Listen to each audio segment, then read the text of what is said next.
დილამშვიდობის მივესალმებით მაყურებელს 11 საათი 39 წუთი და 55 წამია.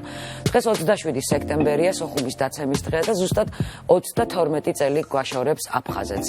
მე მახსოვს ეს დღე პირადად და მანამდე სულ აფხაზეთში ვისვენებდი. შემდეგ გავიგე უკვე აჭარის არსებობა. ჩემ შემთხვევაში ასე იყო. დიდება გმირებს, ვინც იბრძოლა ამისთვის და ვინც დაეცა. ჩემთვის ძალიან ახლოვარი ეს თემა. მე მაშინ რა თქმა უნდა ზუგდიდში ვცხოვრობდი და აფხაზეთით და სამეგრელო გვერდიგვერდარი და მე ყველაფერი გავიარე მათთან ერთად და ძალიან მძიმეა ჩემთვის ეს დღე.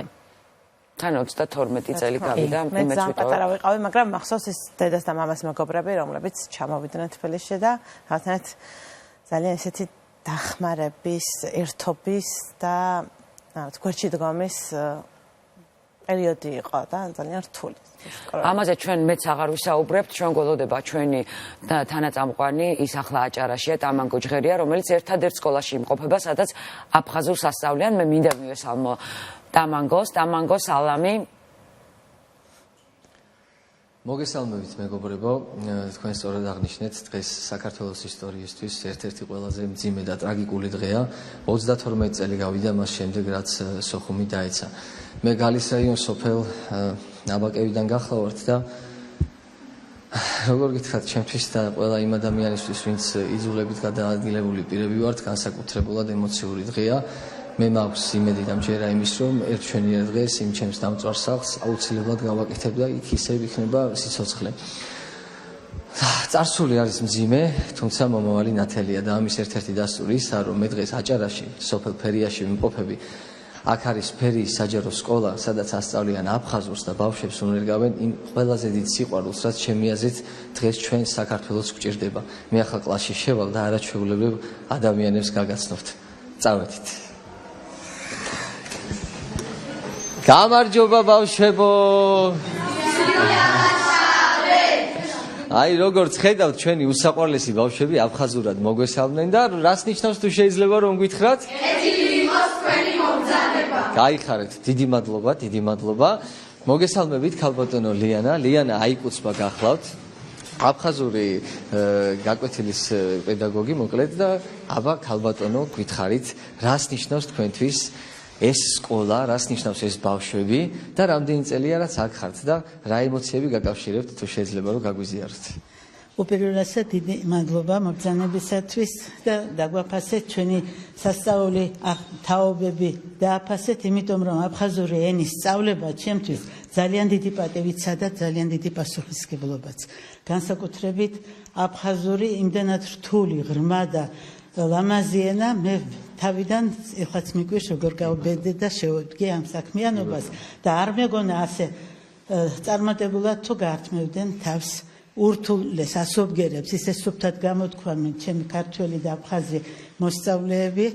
განცვიფრებული ვარ, ძალიან წარმატებულები არიან, არაერთი სპექტაკლი დადგეს აფხაზურ ენაზე, არაერთი სტუმრობა ჰქონდათ სხვა ქალაქებში და ეს ყველაფერი თუ არა ჩვენი ადგილობრივი ხელისუფლების, განათლების მინისტრის ქალბატონ მაია ხაჯიშვილის, აჭარის განათლების ფონდის ბატონ სულიკო თებიძის და განსაკუთრებით კიდევ ქალბატონი ლეილა, თქვენ თვალნათლივ ხედავთ რა პირობებში ტარდება ჩვენი გაკვეთილები და თავარი ჩვენი გმირები, აფხაზი და ქართველი მოსწავლეები. უკვე მე-10 წელია ვასწავლე აფხაზურ ენას, რამდენიმე თაობა დღესაც მოდიან სკოლაში და იხსენებენ და ჩვენი და განსაკუთრებით ყველა ბავშვს სახელით და გვარით იცნობს ჩვენი ბავშვების უსაყვარლესი მეგობარი ბატონი დავით ფაცაცია, რეინტეგრაციის და განსახლების მინისტრი და ყოველთვის გულშემატკივრობს ყველა ბავშვს იცნობს. გაიხარეთ, დიდი მადლობა, წარმატებას გისურვებთ. ახლა კი მოდით ჩვენ ბავშვები გავიცნოთ, არაჩვეულებრივი ბავშვები. აბა გაგვესანი ჩვენო კარგო გოგონა და გითხარი, რას ნიშნავს შენთვის დღევანდელი დღე და როგორი მეგობრული ურთიერთობა გაქვს შენს აფხაზ მეგობრებთან? მოგესალმებით, მე ვარ ფერიის საჯარო სკოლის მერვე კლასის მოსწავლე ნატალი ნაკაშიძე. დღეს 27 სექტემბერს ჩვენ მიხსენებთ სოხუმის დაცემის დღეს. იმ ძიმე დროს, როცა ჩვენი უამრავი თანამოქალაქე იძულებული გახდა დაეტოვებინა საკუთარი მიწა და სახლი. და სწორედ ეს დღე გვახსენებს თუ რამდენად ძვირფასია ჩვენთვის სამშობლო და რამდენად ძლიერია ერთიანობის ძალა. და კიდევ ასევე მინდა აღვნიშნო ისიც, რომ ფერის საჯარო სკოლა განსაკუთრებულად ზრუნავს იმაზე, რომ არ დაიკარგოს ჩვენი კულტურული ფასეულობები და სწორედ ამიტომ ჩვენ სწავლობთ აფხაზურ ენას, რათა გავუფრთხილდეთ ჩვენს საერთო ფესვებს და უფრო გავაძლიეროთ ჩვენი ურთიერთგაგება. გაიხარეთ, ჩემო კარგო, ძალიან კარგი გოგო ხარ, ყველაფერს კარგს გისურვებ. აბა თქვენ გაგვეცანით და როგორც ვიცით, თქვენ აფხაზი ბრძანდებით. აი თქვენ როგორი ურთიერთობა გაქვთ ამ აჭარელ ბავშვებთან და ზოგადად თქვენს მეგობრებთან და რას ფიქრობთ ამ დღესთან დაკავშირებით? მოგესალმებით, მე ვარ ლანა ჭოლოკავა და ეროვნებით ვარ აფხაზი, მე 11 კლასის მოსწავლე ვარ და ქართულ ბავშვებთან ძალიან სასიამოვნო მეგობრობა, რადგან კულტურული გაცვლა გვაქვს, ვიგებ მათ კულტურაზე და ყველაფერზე და ასევე მეც ვაგებინებ ჩემს ტრადიციებზე, აფხაზურ ტრადიციებზე, კულტურაზე და ძალიან ჩემთვის ძალიან დიდი პატივისცემაა. გაიხარეთ, ჩემო კარგო. აბა ასევე მარიამი უნდა გაგაცნოთ, აბა გაგვეცანით. მოგესალმებით, მე ვარ მარიამ ხუჯაძე. ჩემთვის დიდი პატივია, რომ აფხაზური ენა არ დაიკარგა ჩვენ სკოლაში და დღემდე ვსწავლობთ. დედა მყავს აფხაზეთიდან და თითოეული ინფორმაცია ვიცი მათ შესახებ და დიდი იმედი გვაქვს, რომ ოდესღაც იმ საზღვარს გავწდებით და ჩვენს დებს და ძმებს ჩავიკრავთ გულში. გაიხარეთ, ჩემო კარგებო, ჩემო ლამაზებო, ჩემო არ ვიცი სიტყვები არ მყოფნის, ძალიან მაგარი ბავშვები ხარ და ფერი საჯარო სკოლაში ძალიან დიდ საქმეს აკეთებენ. ყველა პედაგოგები, დირექტორი, ყველა ის ადამიანი, ვის ამ ბავშვებს ეხმარება, არიან გმირები, ჩემო მეგობრებო. ერთჩვენიერ დღეს მოვა დრო და ჩვენ აფხაზეთიდანაც ჩაგერთვებით. ახლა კი ამ არაჩვეულებ ბავშვებთან ერთად, აბა პოზიტიურად დავემშვიდობოთ თუ შეიძლება ჩვენს იმედის მაყურებელს. საჯარო სკოლის მოსწავლეები, აჭარიდან გიგზავნით სითბოს და სიყვარულს, ჩვენო აფხაზო დებო და ძმებო. აბა მომავალ შეხვედრამდე გემშვიდობებით. კეთილი სურვილებით, ყველაფერი კარგად ძალიან გულისამაჩუყებელი იყო ეს ფინალი, როდესაც ბავშვები დაგვემშვიდობენ. კი, ნამდვილად მნიშვნელოვანია აფხაზური ენის სწავლა. ვიცი, რომ 32 წელი გვაშორებს იმ დღეს, როდესაც ჩვენ დავემშვიდობეთ აფხაზეთს. დიდი იმედი მაქვს, რომ ეს დროებითია და ჩვენ მალე დავიბრუნოთ ჩვენს ტერიტორიებს. მადლობა კიდევ ერთხელ. აი, უდიდესი მადლობა ამ ჩართვისთვის და ჩვენი სტუმარია დერმატოლოგი სოსო ყობახიძე და ძალიან დიდი მადლობა დღევანდელი მოწვევისთვის და მობრძანებისთვის. მადლობა. კონკრეტული მიზეზი ალბათ არა გვაქვს საუბრო, მაგრამ უფრო კონკრეტულად რო უთხრათ მაყურებელს, არსებობს კანის ისეთი დაავადებები, რაზეც ჩვენ ხშირად არც საუბრობთ, არც ჩვენამდე ინფორმაცია არსაიდან არ მოდის და მგონია ძალიან მნიშვნელოვანია ხანდახან ასე კონკრეტული პრობლემის გარეშე ვისაუბროთ ზოგად თემებზე. კანი ეს არის ორგანო, რომელიც მუდმივად დაზიანების ყველაზე დიდი რისკის ქვეშ არის, ხომ? იმიტომ რომ გარეთ არის, გვიწევს რაღაცებთან შეხება, ხან შრება, ხან მზის განიწვება და ასე შემდეგ. ზაფხულის მერე განსაკუთრებით. ორგანო კანი, როგორ უნდა მოვეპყროთ მას, რომ ის დიდხანს გვემსახუროს ისე როგორც საჭიროა. ყველაზე დიდი ორგანო. კი. კი ბატონო, თახმები ყველაზე წონითაც ყველაზე მეტია. მაგრამ ყურადღებას საკმაოდ ნაკლები ეთმობა და რაღაც ზედაპირული დამოკიდებულება. ასევე რა ვთქვათ, იგივე ვთქვათ, ტელევიზიებით, ინტერნეტითაც ვრცელდება რაღაც რჩევები კანის მოვლის შესახებ, რომელიც არ შეესაბამება სინამდვილეს. მაგრამ ატაცება ვიცით ხოლმე ხალხმა. კი ბატონო, რაც უფრო სკანდალური იქნება, მით უმეტეს. რაც შეეხება მე როგორც მეთქეს იშვიათ დაავადებებზე, ეს ცალკე ჯგუფია დაავადებების იშვიათის, მაგალითად, სხვადასხვანაირად არის, ვთქვათ, ამერიკაში 200,000-დან ერთ შემთხვევა ისითვლება იშვიათ დაავადებად, ევროპაში ცოტა სხვანაირად არის და მსოფლიო ჯანდაცვის ორგანიზაციით არის, რომ 100,000-დან 67-ს რო აქვს. ეს არის იშვიათი დაავადება. ალბათ პროპორციულად ქვეყანასაც გააჩნია მოსახლეობა რამდენია და ასე შემდეგ. ალბათ. მიხედვით ისაზღვრება. კანის იშვიათი დაავადებები არის და ამიტომაც დაახლოებით ჩამონათვალი არც ისე დიდია იშვიათების, მაგრამ საკმაოდ არის, დაახლოებით 15-20-ზე პირველი რაც გაგახსენდება ადამიანს და მათი ყურადღებით დაკვირვება აუცილებელია. ამიტომაც ეს კანის დაავადებების ესეთ ზერელე კურნალობა არ არის მიზანშეწონილი. ამიტომაც უნდა მოხდეს, როდესაც მოდის კანის დაავადებით ადამიანი ერთი ადგილის შემოწმებით, უნდა მოხდეს მთლიანი დათვალიერება. უბრალო მომენტს მოგიყვებით, აი თქვათ იშვიათ დაავადებებზე. ჩემი პაციენტი, რომელიც გავსინჯეთ ყველაფერი კარგად დავათვალიერეთ მახსოვს, ყველაფერი, მაგრამ მე აღმოჩნდა ევროპულ ქვეყანაში, სადაც მოთხოვეს თითის ანაბეჭდ და ვერ აუღეს. ეს არის ძალიან იშვიათი დაავადება. მე თქვათ ინსტიტუტშიც არ მისწავლე, ეს აღმოჩნდა 2000 წლების მერე, მე საკმაოდ ასაკოვანი ვარ და ადერმატოგლიფია ქვია. როდესაც გენეტიკური დაავადება, როდესაც ქრება ანაბეჭდები? ანაბეჭდები არ არის. არ აქვს. ეს შემთხვევით აღმოჩნდა 2000 წლებში შვეიცარელი ქალბატონი მიდიოდა ამერიკაში და იქ ანაბეჭდის. ამიტომაც მის მერე აღმოჩნდა ოჯახიც, რომელიც საერთოდ ყველას ესე ქონდა. დამირეკა რჩევის შესახებ სურათიც რჩევა არაფერი არ არის, ვერაფერი. ნუ თა დამატენიანები ურჩიეთ, თორე იმის არ არსებობს კაცო. ალბათ რაღაცა იურიდიული მექანიზმები არის, რომ მაინც ის თავის კრიმინალურ დაჯგუფებებს ალბათ ლოცვა დაქვთ გადაქცეული, რომ დაემართოთ ეგ დაავადება. მაგრამ ეს საშიშიც არ არის, ხო, სიცოცხლისთვის ეს. სიცოცხლისთვის არ არის, მაგრამ თქვათ უშლის ადამიანს, რა თქვათ საზღურების გადაკვეთა. ვერ გადაკვეთავს კი, საელჩოში ვერ შევა ამერიკის და ძალიან ბევრად გილას ფიზიკური წვდომა არ ექნება. ეს ძალიან იშვიათი, მაგრამ ხო, მაგრამ მაგალითად, მაგრამ იშვიათ დაავადებებით შეიძლება გაგვეპაროს და ამიტომ დათვალიერება უნდა მოხდეს ფრჩხილიდან, შეიძლება ფრჩხილზე შევამჩნიოთ რაღაც ისეთი ცვლილებები, რომელიც სხვა ორგანოზე იმეტყველებდეს დაავადებას და ამიტომ არის მაქსიმალურად ყურადღებით. ეს ზერელი დამოკიდებულება, კი ბატონო, მართლა საბედნიეროდ ცოტა ისეთ დაავადებები რკანის, რომელიც თავდება ლეტალურად, მაგრამ აი ეს აიმას არ ნიშნავს, რომ ესე ზერელად მიუდგეთ და ყველა წავისვათ ან დავაგვიანოთ ექიმთან დროული მისვლა, იმიტომაც ნებისმიერ დაავადებაზე კანის რო ეხა შეხვდეთ, მე სამწუხაროდ Facebook-ი არ მაქვს კიდე, იმიტომ რომ საერთოდ ცოტა გილოცავთ რომ არ გაქვთ Facebook-ი. ხო და იმიტომ რომ ისეთი რაღაცები ხდება, ზოგი მიგზავნის და ისეთი რჩევებია, რომ შეიძლება გუფებიც კი არსებობს გარკვეული, სადაც ერთმანეთს უზიარებენ და ის კურნალობს რა, თან ურჩევს, რომ ესე გააკეთე და პასუხისგებლობას ამაზე არ აქვს. კი, TikTok-ი და Instagram-ი სავსეა მშრალი კანის რაღაცა რეცეპტები კონკრეტული მოკლედ ძალიან ბევრი რამეა. მიზეზი ხო უნდა გავიგოთ რა არის. არა მარტო ის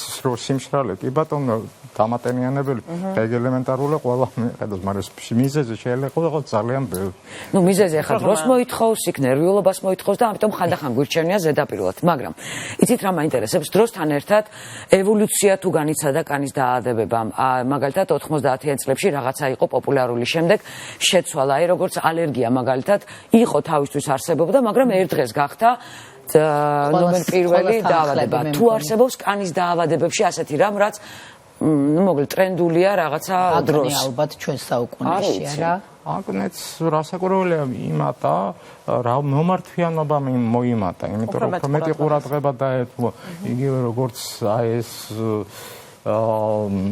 მარკეტინგი და ის ამანაც იმოქმედა და ასევე ყველას უნდა გამოიყურებოდეს იდეალურად. ყველა ხედავს იგივე თქვენ რაც ახსენეთ Instagram-ზე ჟურნალები იყო ადრე, რომელსაც უფრო ათვალიერებთ, ყველას უნდა რომ ისე გამოიყურებოდეს. ეს გამორიცხულია, ყველაფერი მითი კეთდება, მაგრამ იდეალური კანი არ არსებობს, ყველას რაღაცა პრობლემა კანზე გვაქვს. და მათი აღმოფხვრაც შეიძლება და აი მაგ მხრივ მოიმატა მომართვიანობა, რომ ყველას უნდა რომ მიიღოს ისეთი ზერელი, ისეთი კანი, რომელსაც ხედავს თქვათ იგივე ჟურნალში ან იქ კიდე მეგობრებო 1000 გრაფიკოსი მუშაობს და განათება ისეთი რომ არ დაგვესიზმრება რეკლამის დროა ჩვენს ეთერში თუ შეიძლება დაგიტოვებთ რეკლამის შემდეგ ჩვენ უკვე ფუნდამენტურად ვისაუბრებთ დეტალურად იმ დაავადებებზე რომელიც მაგალითად ამ სეზონზე ან ამ ეპოქაში ყველაზე უფრო აქტუალურია დროებით სულ რამდენიმე წუთში სტუმართან ერთად ისევ დაგიბრუნდებით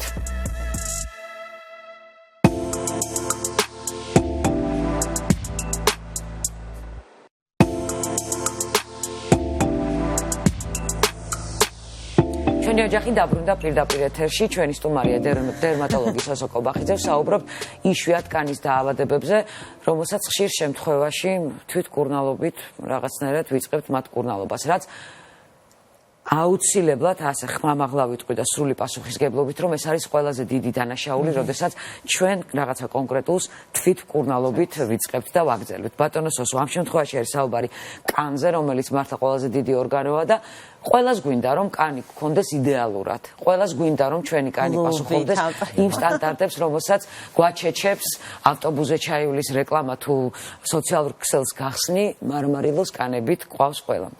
რა შეიძლება ვქნათ, რომ მეტნაკლებად არ დავაზიანოთ ჩვენი თავები? პირველ რიგში მოვუაროთ და სისუფთავე დავიცვათ. კიდევ გიმეორებთ, რა არ არსებობს არც ერთ დაავადება, როცა დაბანა არ შეიძლებაოდეს. ამიტომ ყოველთვის შეიძლება დაბანა, შუტყავილადან დაწყებული და ნებისმიერ დაავადება. დავიბანოთ ნეიტრალური საპნებით, თუ ექიმის დანიშნული სხვა რამე საშუალებები არ აქვს. ვიხმაროთ კი ბატონო დამატებიანები ცხიმიანი კანის დროს სპეციალურად შერჩეული ჯობია, თუ არა და სპეციალისტს ვკითხოთ. და რაც შეეხება აი რამე გამონაკლის შემთხვევას, პირველ რიგში ვიკითხოთ, რომ მიმართოთ ექიმს. თუ ექიმი ვერ დაგვეხმარება, გვირჩევს მაინც გზას, საით მიმართოთ, ხო? იმიტომ რომ ისეთი უცნაური და 1500-მდე დაავადება არის კანის. ეს ძნელია ამის დადგენა, მით უმეტეს აი ჯგუფებში ამის დადგენა და ამისთვის ვართ ჩვენ სწავლობ, დავდივართ კონფერენციებზე, გვაქვს ასოციაციები, სადაც განვიხილავთ ამ საკითხებს და პროგრესი მიდის, ძალიან დიდი პროგრესი არის სხვადასხვა დაავადებების კურნალობაში. აი როგორც პირველად შეიქმნა ჰორმონალური მაღლამოები, რამოდენიმე წლის 10 წლის წინ შემოვიდა ესე იგი წოდებული ბიოლოგიური პრეპარატები, რომელიც შემცვლელი ამისი, ხო? კი, ჯერჯერობით ბოლომდე არაფერი არ შეიცვალა. ბევრი რამე შეიცვალა კურნალობის და ისეთ დაავადებები, რომელიც ითვლებოდა განუკურნებადად, ეხლა კურნალობას ექვემდებარა. იგივე რო ავიღოთ შიცი. აბსოლუტურად. შიცი აღარ არის უკვე, ხო ზარს აღარ გცემს შიცის გაგონება. დროულად სწორი მართვა. მაგრამ ყველაფერი თორე სხვა დაავადებებიც არის ჩვენ დარგში, რომელსაც უკვე ძალიან დიდი პროგრესია. ამიტომ ყოველთვის მიმართეთ სპეციალისტს, მიმართეთ და გამოკითხეთ ზუსტად და მაგიხსნით. ეხლა თქვენ ჰორმონალური მკურნალობა ახსენეთ, მე ცხადია პრეპარატს არ დავასახელებ, იმიტომ რომ შეიძლება მე აიტაცონ.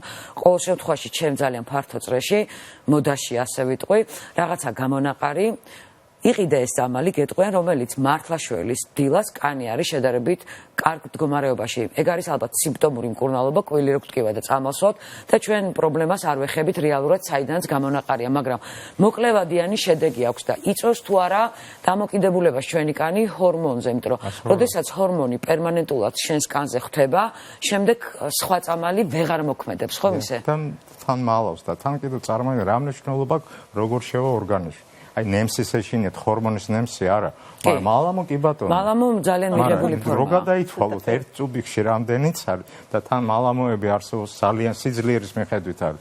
არ მე ჩამწუხარო ჩვენთან ურეცეპტოდ იყიდება. იყიდება ნამდვილად. და აი ეს მეოთხე სიძლიერის ერთი ტუბი ერთი მალამოსი შეიძლება 180 ტაბლეტ პრედნიზოლონზე იყოს. რამდენი 180 ტაბლეტ. და თან როგორ უნდა გათვალო, რომ რა არ გამიაზრებია ეს არის. ანუ შეწოვის ხარისხიც არის სხვადასხვა.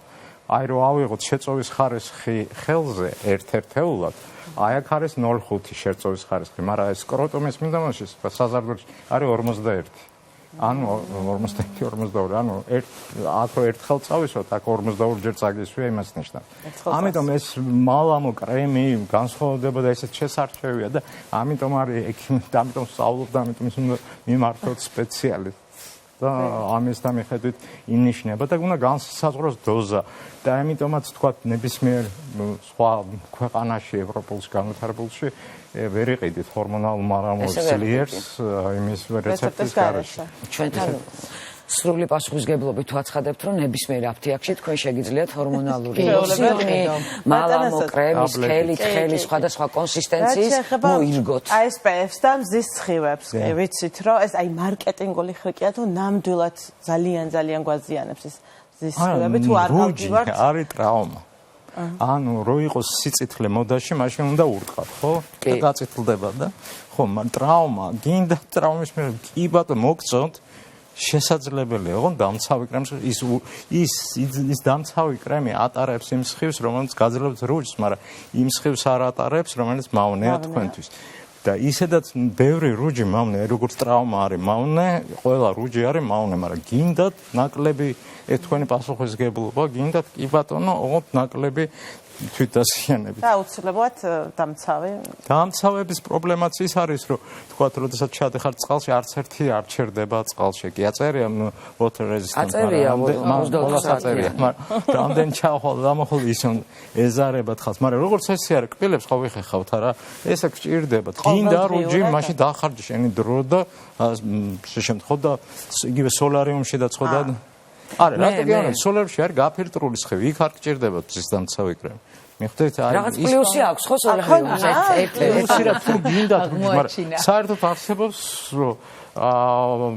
ავტორუჯები, რომელიც არის ხსნარი, რომელიც უფრო უნებელია საერთოდ. მაგრამ უბრალოდ ეგეთ სპეციალისტმა უნდა წავისვათ, იმიტომ რომ სხვადასხვა სისქეა კანის და უფერი მე აჭრელდე. მაგრამ ნახეთ რუჯი როგორი რამ არის, ნებისმიერ ქალ და კაცს რომ მკითხო, ვიცაც მოსწონს რუჯი, გეუბნება რომ ის დეფექტები რაც სახეზე მაქვს, თქვა კაპილარები, ეს კუპეროზი რომელიც სიჭრელეა, რუჯი ყველაფერს ფარავს და ერთი შეხედვით გონია რომ დილიდან ხარ იდეალურ ძალიან ფარავს რუჯი. მაგრამ ასკა ჩავიცოთ ხო? რატო კი ბატონო, კი ფარავს, დროებითად ფარავს, მაგრამ შემდგომში აქტიურს, ანუ დაგროვებითი ეფექტი აქვს.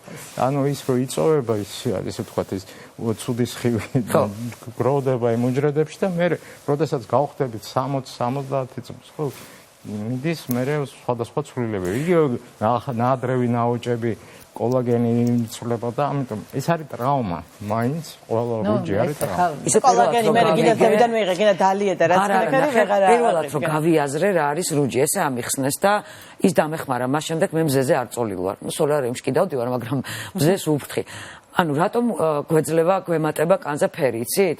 ანუ რაც უფრო მეტად გარუჯული ხარ, მით უფრო მეტად ტრავმირებულია და მით უფრო მეტად იბრძვის შენი კანი. ანუ გამოდიან უჯრედები და ასე ფერით იცავენ ჩვენ კანს. ეგ არის ხო მოქმედება. უჯრედების ფერი იცვლება კი ბატონო, მაგრამ დამცავია ეს დამცავი მექანიზმია. მაგრამ ვიცავთ რა. იგივე გითხართ სიციკლე რო იყოს მოდაში, ხო? ესეც ხო რუჯიც ხო არ იყო მოდაში, იყო არისტოკრატიული თეთრი ვისი. წვრილი ტუჩებიანი და თეთრი ქალები იყო მოდაში. ახლა შავი ქალები დიდი ტუჩებით. შავი ქალები დიდი ტუჩებით. ნუ გააჩნია გემოვნებასაც. ვერ გაგიშვებთ რო არ კითხოთ, ახლა დარწმუნებული ვარ რომ ჩემი პრობლემა აქვს ბევრს ვინც ახლახან გააჩინა შვილი. ეს კანის განსაკუთრებული სიმშრალე ორსულობების მერე განსაკუთრებით მიყოლებული ორსულობების და მშობიარობის შემდგომ და ლაქები მშობიარობის შემდეგ.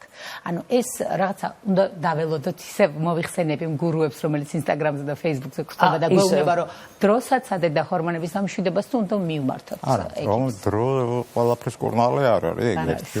და რაც ახლა ქლოაზმა ქვია, როდესაც ორსულობის დროს ხდება ეს ლაქები, არსებობს საშუალებები ამის სამკურნალო გაჩნია ხა თუ ძუძუთი კვება უკვე შეწყვეტილია, ზოგიერთი ხმარება შეიძლება თუ არ არის შეწყვეტილი, სხვა კრემების ხმარება შეიძლება და არის ადგილობრივი საშუალებები აი ამ ლაქების გასაფერქთარება და თუ აი მით უმეტეს ამის დროს ხდება რუჯის მიღება, პირიქით უფრო მეტი სხივი და მეტი დაზიანებას მიიღებთ.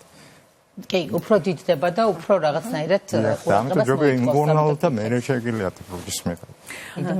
ერთი კითხვა, ტრადიციული მედიცინა ცხადია, რომ ყველამ უნდა მიმართოთ და მკურნალობა დავიწყოთ ექიმით, მაგრამ არატრადიციული მედიცინა და ის ფოლკლორი, რაც მოყვება წლების განმავლობაში, ხანდახან უებარი საშუალებაც არის. მაგალითად, კანის სიმშრალეზე ბებიები და კიდევ უფრო დიდი თაობის წარმომადგენელი, ვინც ჯერ კიდევ ცოცხალია, სულ თავაზობენ, რომ აიღეთ ზეითუნის ზეთი, ბუნებრივი საშუალება, ანუ კანის დატენიანება შესაძლებელი არა ქიმიური, თქვათ, აფთიაქში ნაყიდი კრემებით, არამედ ბუნებიდან, ჩვენი სადილიდან მიღებული დარჩენილი პროდუქტით. რამდენად ამ საუკუნეში მართლა პასუხობს ეს პროდუქტები იმ გამოწვევებს, რაც ჩვენ გვჭირდება? ბატონო, უყურეთ რა ხდება, რა მოქმედებს იმის გინდათ ზეითუნის ზეთში, გინდათ ყვავილის ნახარში. მოქმედებს მოლეკულა HCO რაღაცა, ხო? ეს მოლეკულა მიღებულია ქიმიური გზით. თუ აი ამის გამოწურვით, ხო? აი მაგაშია საქმე. თუ გამოწურე პირობები გაქვს, ხარხანა გაქვს და იქვე არის ხარხშება ლობიო და ესე ახრაკეთებენ. მართლა ეგრე, მე მაგას ვეკითხები ხო? კი, ბუნებრივი, კაი, ბუნებრივია, მაგრამ კონსერვანტის, ემულგატორის გარეშე ფუჭდება. არის გამორიცხულია, რომ მალამო 10 დღეზე მეტი განდურებს, შეიძლება უფრო ნაკლებიც. რასაკვირველად 13-ს სახლში შექმნილი მალამოებიც. აი ყველანაირად უნდა გკითხოთ, აი სად გააკეთე ეს მალამო? აი ეს არის სახელობითი მალამოები და არის ბევრი ხდება ამის სახელობის იმის კი ბატონო, კი ჯერ რაც თუ მოგიხდება კი ბატონო, მაგრამ სად გააკეთეს? იკითხეთ. აქვს ქარხანა, აქვს ლიცენზია, აქვს, იყენებს ემულგა, რამდენია ვადა შენახვის, როგორ უნდა შეინახოს. ეს აუცილებლად უნდა ქონდეს. ეს მალამოს რო ერთად შეიკრას, ამას ემულგატორი ჭირდება, თუ იმის გარშე დაიშლება. ნუ არის რაღაც მეთოდები, რომ უკვე სხვა გზა არ არის, მაგალითად ჩემ შემთხვევაში, სადაც შრამზე დამრჩა უდიდესი კელოიდი და ჩვეულებრივი აფთიაქის მალამოები გამოვიყენე, ექიმის დანიშნული და ასე შემდეგ. თუმცა შემდეგ, ისე არ ალაგდა, იმიტომ რომ ეს არის კანის სტრუქტურა და ამას არაფერი არ შველი სამწუხაროდ, მაგრამ მე რაღაცა სახლური მეთოდებით რაღაც მალამოები თავი დავიჯერო ეს მიშველის და აალაგებს, თუმცა არაფერი, უბრალოდ დროის კარგვის ამბავია, თორე ისე მაქვს შრამი და არც არაფერი. ნაწიბური უნდა წარმოიქნას. რო არ წარმოიქნოს ნაწიბური, წარმოიდგინეთ იქნება ღია და ინფექციის წყარო და ასე შემდეგ. ნაწიბური წარმოქმნა არის კარგი, რომ ანუ თქვენი კანი კარგად მუშაობს, ორგანიზმი კარგად მუშაობს, უნდა წარმოიქნოს ნაწიბური. როდესაც უბრალოდ ვთქვათ, ქირურგიული ნაწიბური რატო არის უფრო კარგად მიდის, იმიტომ რომ ისინი აკეთებენ თავის ზოლების მიხედვით, მაგრამ ტრავმის დროს შეიძლება ამ ზოლებზე ხო არ ხდება რა და დანარჩენი არის მოვა არსებობს სილიკონის ჟელები, რომელიც აუმჯობესებს, თორე გაქრობა გამორიცხულია. როცა გაქვს მიდრეკილება. ჩემი პატარა დაკვირვებით ასეა. შესაძლებელია მქონდეს პრობლემა, დავიწყო TikTok-ით ან Instagram-ით კურნალობა, მაგრამ საბოლოოდ მე ვაღებ ექიმის კარს, მიჯდება უფრო მეტი თანხა, მიჯდება უფრო მეტი დრო და ნერვები. პირადად ჩემი რჩევა იქნებოდეს, რომ თუ კი რაღაცის გამოსწორება გინდათ, ექიმთან მიდით ჯერ და მერე დაიწყეთ სხვა ყველაფერი. მადლობა კიდევ ერთხელ მოგზაურობისთვის. ჩვენ გავაგრძელებთ ჩვენს გადაცემას, ჩვენ მაყურებელმა იცის, რომ შაბათს დალის გარეშე ვერ ვასრულებთ ეთერს. დალი წავიდა კვლავ მიგვატოვა ის მილანშია, თუმცა წასვლის წინ მან დაგვიტოვა ვიდეო. მოდი ერთად ნახოთ რა დაგვიტოვა დალიმ, შემდეგ კი გავაგრძელებთ ჩვენი გადაცემა. როგორ ახართ, გესალმებით. მილანიდან იმყოფები მილანი მოდის კვირაულზე. და ამ წუთში ვარ ძალიან ცნობილ ივენტზე, სადაც იკრიბება ძალიან ცნობილი და პოპულარული ბლოგერები და მეც ესე ვიყავი დაპატიჟებული. მინდა თავარი მესეჯი გითხრათ. რა იქნება რო ჩამოვალ? მე ჩემი მესეჯი და ჩემი მისია აქ ჩამოსვლის იყო ის, რომ გაგაცნოთ ზუსტად მოდის აკალი, სადაც ირწევა იმ ქალაქში, სადაც არის მარანგონის ინსტიტუტი, მოდისა და ხელოვნების ინსტიტუტი, ზუსტად განათლების მხარე, როგორია ევროპაში და როგორი წარმატებულები არიან ჩვენი ქართველი სტუდენტები, ამაზე ძალიან ბევრს ვისაუბრეთ, თან ხვალ არის მარანგონის 90 წლის იუბილე და მერე Vogue Italias ძალიან ესეთი საერთო მათი ივენთი და ძალიან ბევრ რამე, ძალიან ცნობილ ხალხს ძალიან მაგარ ინტერვიუებს ჩამოგიტეთ და რა თქმა უნდა იქნება ქუჩის სტილი მილანის მოდის კვირაული და მაგრამ არ წახვიდეთ, ახლა ზუსტად გავუშვებთ სიუჟეტს, მოდი თბილისის მოდას გადავხედოთ. რასაც ქვია ქუჩის სტილი, თბილისის ქუჩის სტილი, სადაც სამი სხვადასხვა ასაკის ადამიანმა მივიღეთ მონაწილეობა და როგორი ლუკები გამოგვივიდა, აბა ნახეთ. ასე რომ ძალიან მალე დაგიბრუნდებით, კოცნით.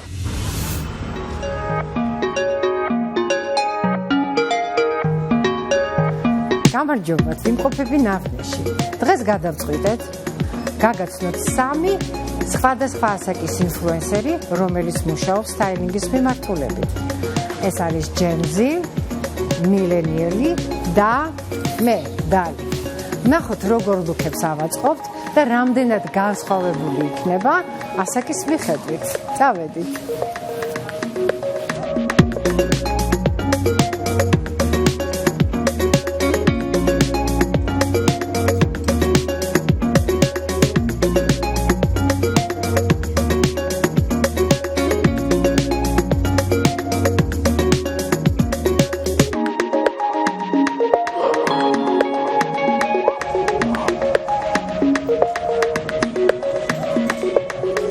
მინდა გაგაცნოთ ჩვენი ერთ-ერთი მონაწილე ჩვენი სიუჟეტის, ეს არის ბლოგერი და ინფლუენსერი მარიამ კუხალაშვილი.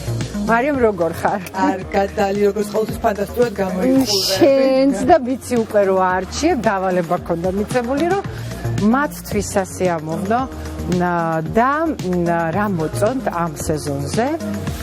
ერთ-ერთი street style-ის ლუკი. მარიამ, უკვე ვხედავ, რომ ჩაცმული ხარ. როგორ მოგწონს და როგორ შემოვწესე?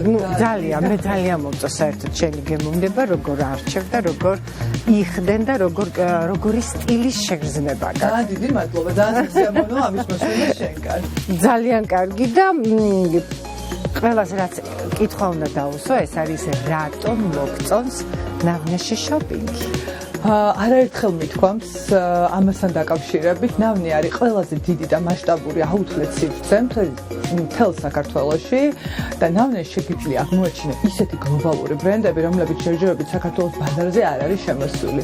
და ეს სწორედ ის ადგილია, სადაც შეგიძლია ნახო აი ესეთი ძალიან ცნობილი, მოთხოვნადი, ტრენდული ბრენდები, ხარისხიანი, მოთხოვნადი და აქტუალური მოდელები და რაც თავარია, საოცარ ფასად. ბიუჯეტურ ფასად, რასაც ქვია, იმიტომ რომ ესეთი არჩევანი, როგორიც აქ არის, ფეხსაცმელიდან დაწყებული კოსმეტიკა, ჩანთა, აქსესუარი, ყველაფერი გვაქვს აქ და რა უნდა ვქნათ, მარიამ, ვიშოპინგოთ ნავნეში. ნავნეში.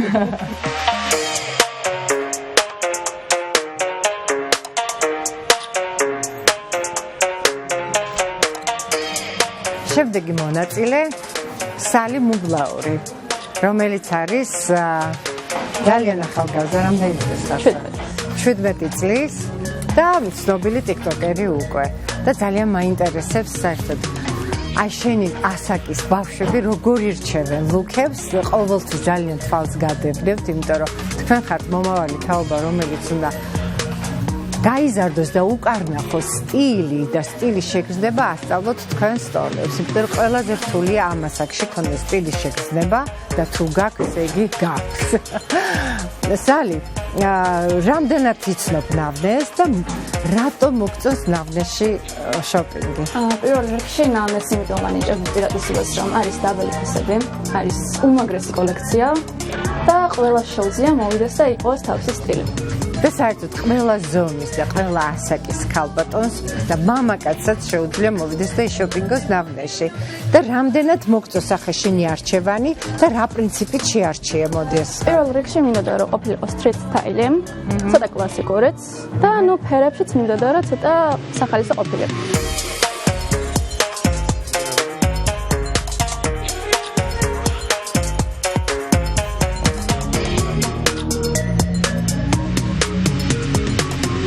ახლა ჩემი ჯერია, მაგრამ რაც მაცვია უკვე ესეც ნავნეში მაქვს შეძენილი, ასე რომ შემდეგი ლუკი ჩემი წავედი.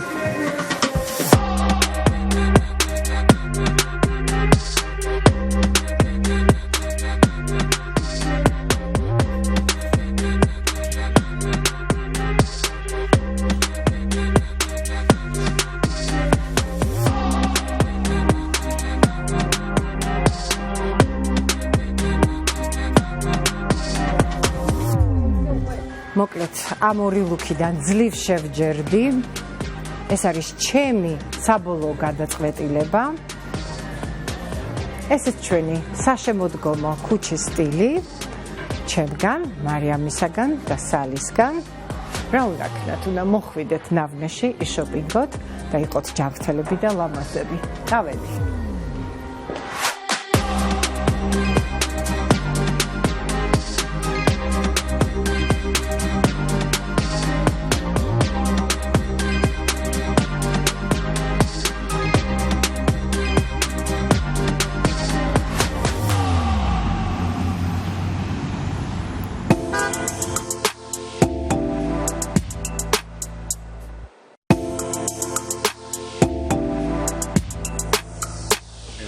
ჩვენი ოჯახი დაბრუნდა პირდაპირ ეთერში. ჩვენ სტუმარს თქვენ ძალიან კარგად იცნობთ საინტერესო თემაზე. ჩვენ მუდმივად პოლემიკა გვაქვს გამართული ჩვენს ოჯახში და დღესაც ასე იქნება. ზაძა ცოტნიაშვილი განათლების სახნის დამფუძნებელი. ჩვენ დღეს ისე ვილაპარაკებთ AI-ზე, ხელოვნურ ინტელექტზე. რამდენად სანდოა, როგორ უნდა გამოვიყენოთ, რა შემთხვევაში შეიძლება დავეყრდნოთ მის რაღაც კონკრეტულ რჩევებს, ან ზოგადად როგორ უნდა გავარჩიოთ მართლა კონკრეტული ნანიკო ხაზარაძე მაწვის თუ არა სწორ ინფორმაციას კონკრეტული პლატფორმით, იმიტომ რომ მეც შემიძლია და სხვასაც შეუძლია ნანიკო ისე დააგენერიროს, რომ აბსოლუტურად უთხვარი ინფორმაცია ჩემი სახით გასცეს, ხომ ზაზა? ასეა დღეს? დიდი მადლობა კიდევ ერთხელ მოწვევისთვის. მართლა შეიძლება ითქვას, რომ თავს ძალიან სასიამოვნოდ გრძნობ თქვენს გარემოში, თქვენს მაყურებელთან კომუნიკაცია ჩემთვის ძალიან დიდი პატივია და ძალიან სასიამოვნოა. დღეს AI-ზე გვიწევს ჩვენ საუბარი, ისევ და მე ვფიქრობ, ძალიან აქტუალური თემაა და გეთანხმები ნანიკო, რომ აი ამ თვალსაზრისით როგორც ყველა სიახლე ხშირად იწვევს ჩვენს გაორებას, ხშირად იწვევს აზრთა სხვადასხვაობას, მაგრამ ერთი მნიშვნელოვანი ფაქტია, რომ რეალობის წინაშე ვდგავართ. თანაც ვდგავართ ძალიან ძლავრი რესურსის წინაშე. ჩვენ ესე ჩვეულებრივი მოკვდავი, მოწყვლადი ადამიანები და გვინდა რომ რაღაც უკეთესად ვიცხოვროთ, უკეთესად გავაკეთოთ, მეტ წარმატებას მივაღწიოთ და თუ გამოგვადგება აი ამ მიმართულებით, თქვათ იგივე ხელოვნური ინტელექტი, მინდა გითხრა რომ დიახ. გამოგვადგება ნამდვილად უბრალოდ აი საუბრობდით კიდევაც რომ ძალიან მნიშვნელოვანია როგორც ყველაფრის ისე ხელოვნური ინტელექტის სწორად გამოყენება. სწორად გამოყენება ნებისმიერ სფეროში. როგორ გავარჩიოთ ჩვენ რეალობა და ხელოვნური ინტელექტისგან გენერირებული ვთქვათ ვირტუალური სამყარო. ესე კითხვა ძალიან მნიშვნელოვანია, ძალიან რთულდება. ძალიან რთულდება. პატარა მაგალითი შეიძლება გითხრათ, აი VO3-ს ვტესტავდი, მოდი ესე ვთქვათ. პატარა ფილმიც გავაკეთეთ, ჩემი და ჩემი მეუღლის მონაწილეობით, ველური სიმშვიდე, რაღაც ესეთი დავარქვით სიმბოლურად, 8 წამიან ვიდეოებს მიგენერირებს Gemini-ის საშუალებით VO3, ამასაც მაინც ვიტყვი თქვენი მაყურებლისთვის, რომ ესე იგი პატარა პაკეტი რო შეიძინოთ Gemini-ის, მე გირჩევთ, რომ იმიტომ რომ ძალიან დიდი რესურსია და საგანმანათლებლო რესურსების შექმნაც შეიძლება აი აქედან და დამაგენერირა მეც, ჩემი მეუღლეც ლომები გვიზის აგერ დავდივართ აი ამ სამყაროში. ნუ აქ ეხლა არ არის რაღაცა გასაოცარი, მაგრამ ერთ-ერთი ფოტოც დავაგენერირე მე სხვათა შორის დავალება მივეცი ChatGPT-ს და Gemini-ს და ესეც ყოველთვის არის ხომ რომელი უფრო მაგარია რა სულ ყოველთვის გვინდა ხო აი მე BMW თუ Mercedes-ი და რაღაც ესეთი და აი აქაც სალსახად რაღაცის თქმა ჯერჯერობით რთულია. მინდა გითხრათ რომ ChatGPT არის მაინც ჯერჯერობით ნომერი პირველი მოხმარების თვალსაზრისით და მას მეტი ინფორმაცია აქვს და ხელოვნურ ინტელექტს აქვს ეგ თვისება რომ რაც უფრო მეტი ადამიანი მოიხმარს უფრო იწურთნება, უფრო ვითარდება და უფრო სწრაფია და უფრო მეტი ინფორმაცია აქვს უფრო ყოჩაღია რა ესე რომ და ისრუტავს ინფორმაციასო ესეა ეს. ნამდვილად ესე არის. და აი ამ შემთხვევაშიც მიუხედავად იმის რომ ნანო ბანანა ესეთი ძალიან image maker-ი დაამატა Gemini-მ, ძალიან მაგარი, აუცილებლად სცადეთ თქვენს ChatGPT-მ უკეთესი ფოტო დააგენერირა რაღაცა ესეთი სიტუაცია, რაღაც ვეფხვის ბოკვერი მაზის მხარზე და მე ფოტოს ვიღებ, ძალიან მომეწონა მე თვითონაც ეს ფოტო დავდე რა უბრალოდ რომ აი და დავაწერე. სხვათა შორის ესეც მინდა მოუწოდო ყველას, რომ თუ რაიმეს დააგენერირებენ და ატვირთავენ სოციალურ აუცილებლად მიუთითო რომ ის ხელოვნური ინტელექტის გენერირებული არის.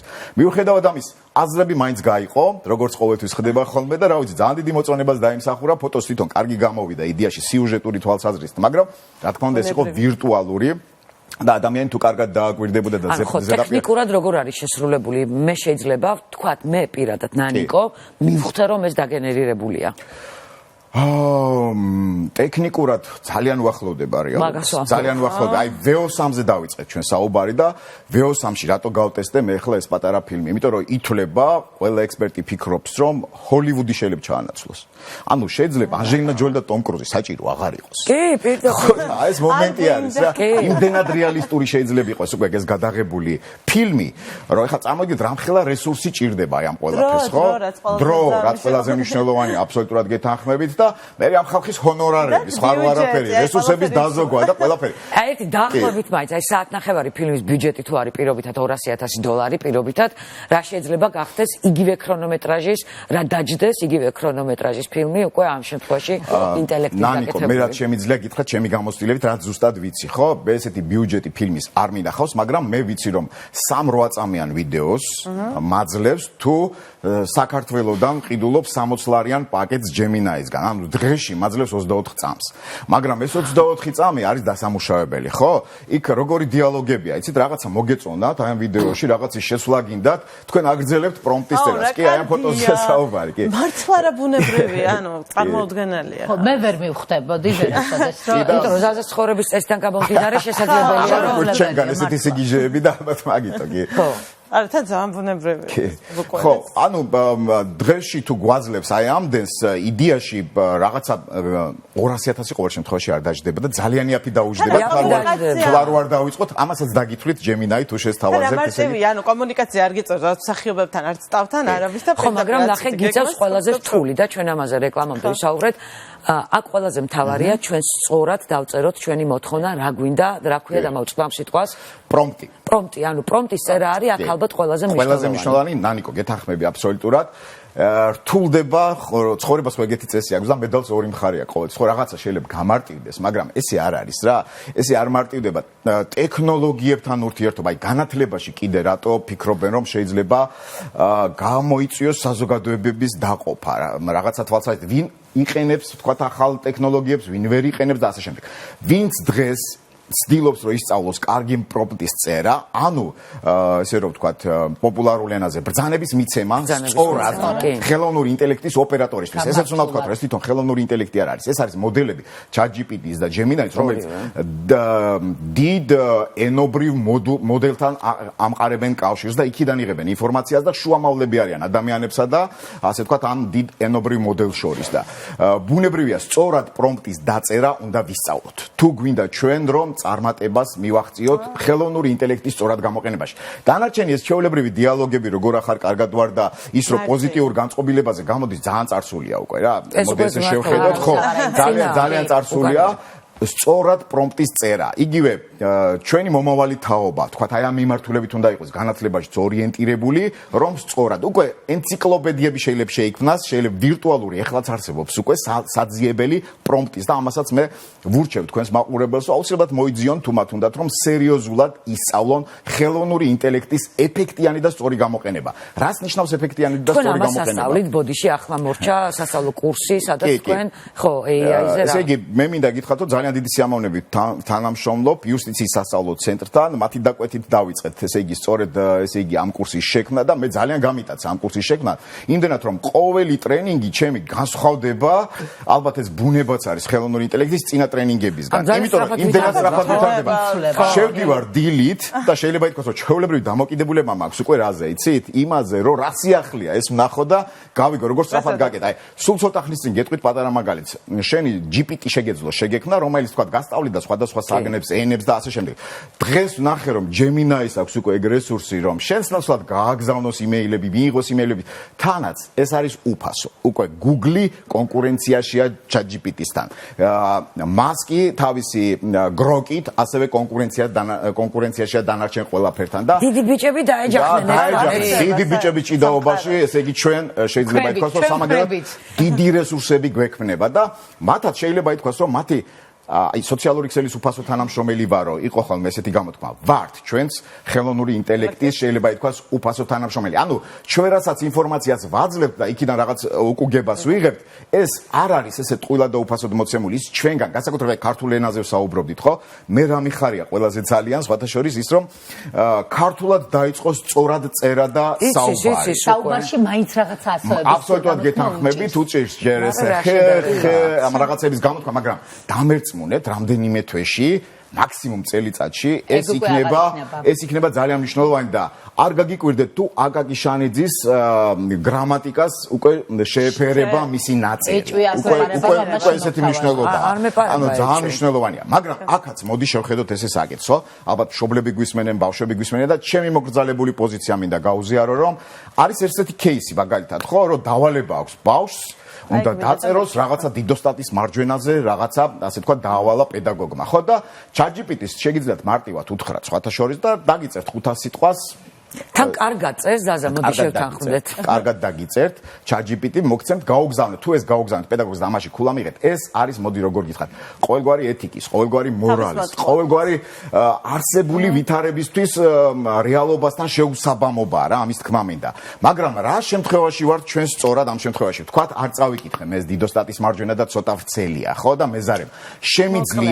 შემიძლია ერთი ასეთი ასე ვთქვათ, кейსი შევთავაზო ვთქვათ ჩვენს მშობლებს და ჩვენს მომავალ თაობას, რომ ჯერ ერთი ჯობია რომ მაინც ფუნდამენტური ნაწარმოებები წავიკითხვა აუცილებლად სიტყვით თავიდან ბოლომდე. თუმცა ადაპტირებულიც არის ძალიან ბევრი ნაწარმოები გამოშვებული და იყიდება, მოდი შევთანხმდეთ ამას. ასევე შემიძლია PDF-ი აუტვირთო და ვუთხრა, რომ აი ესეთი დავალება მაქვს, მე და გთხოვ განმიმარტე, აი რომელ მიმართულებაში რა თვალსაზრისი შეიძლება გამოვკვეთო და შენი რჩევები მომეცი, როგორ დავწეროთ ხზულება. ChatGPT მოგცემს შენ ძალიან საინტერესო რჩევებს, რომ დაწეროთ ხზულება სწორად, აი ამ მიმართულებით, მაგრამ ესეც არ დაგეხმარება, რომ ბოლომდე გაიგო. აუცილებლად უნდა უთხრა, რომ შინაარსი განმიმარტე, მაგალითად, როგორია, რა ხდება, ვინ არის ეს მეფე გიორგი, ვინ არის ეს არსაკიძე, ვინ არის ეს შორენა და რა პრობლემაა, ხო, ამ ხელოვანის ბედი ტირანულ სახელმწიფოში როგორ არის და რატო არის და დეტალურად დაждდება და გამეცადინებს. ანუ ამ შემთხვევაში შენ ყავს უკვე კერძო რეპეტიტორი. თუმცა ეს არის ძალიან მოკლე გზაა და ესეც გვეზარება. ჩვენ ხშირად გვირჩევნია, რომ პირდაპირ მზამზარეული მივიღოთ. გვეზარება და გვინდა მზამზარეული მივიღოთ და ეს არის ცდუნება. არა მარტო ბავშვებისთვის.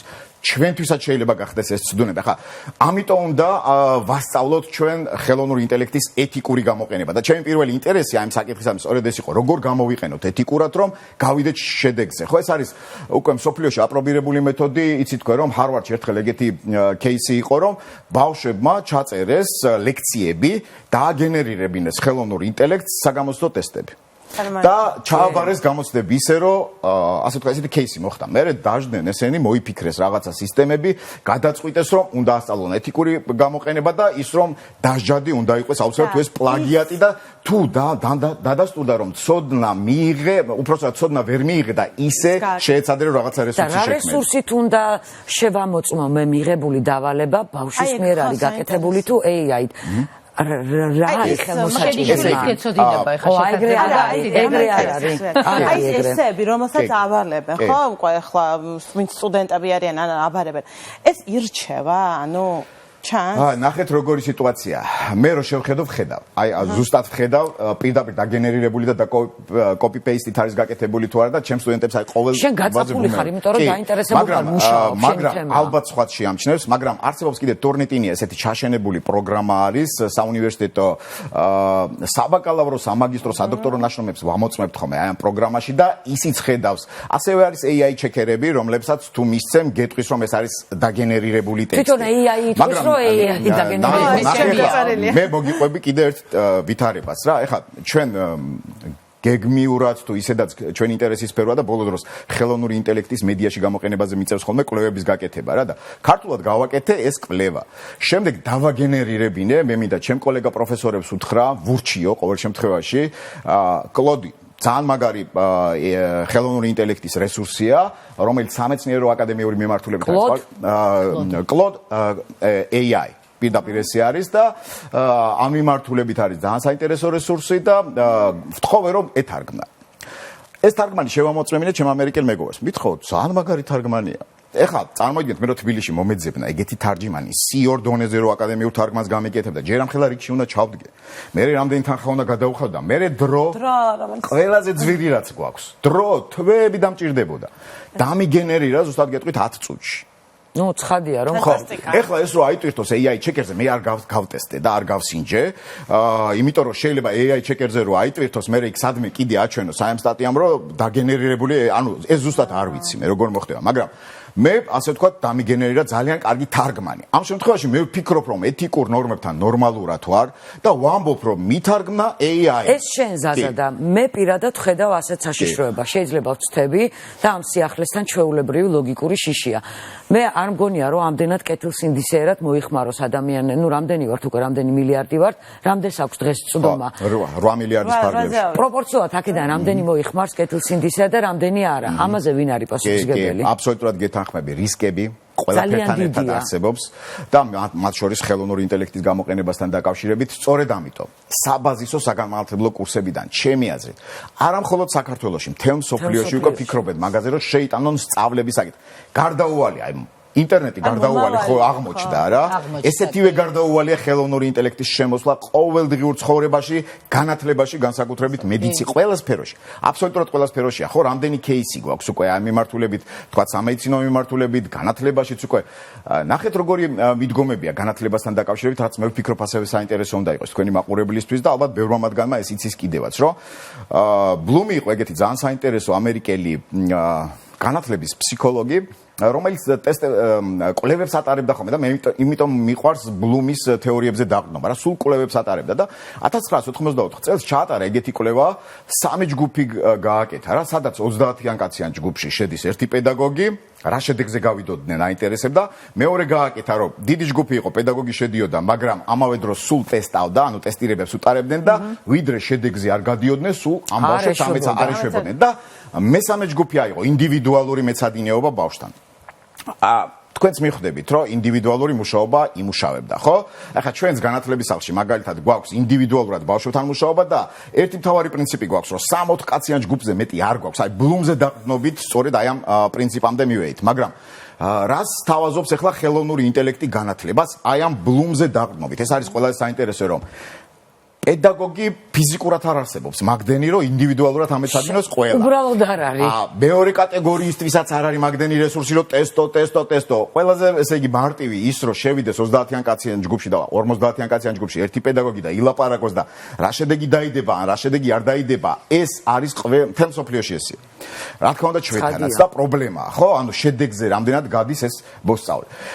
და ამბობს ესეთ რაღაცას თანამედროვე მიდგომები განათლებასთან დაკავშირებით, რომ ჩვენ სამაგიეროდ შეგვიძლია ინდივიდუალური რეპეტიტორი, რომელიც რატომღაც გარკვეული მოსაზრებით ცუდ სიტყვად აღიქმებოდა ხოლმე ჩვენ საზოგადოებაში და მინდა დაგარწმუნდეთ, რომ ივანე ჯავახიშვილის რეპეტიტორი იყო.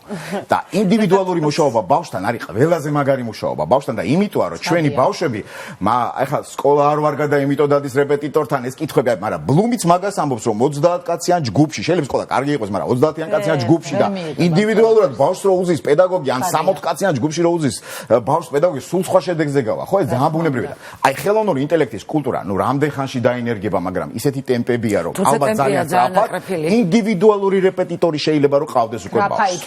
მაგრამ აქ არის კიდევ ერთი მაგრამ, ხო რა, ეს რეპეტიტორი უნდა იყოს ლიცენზირებული.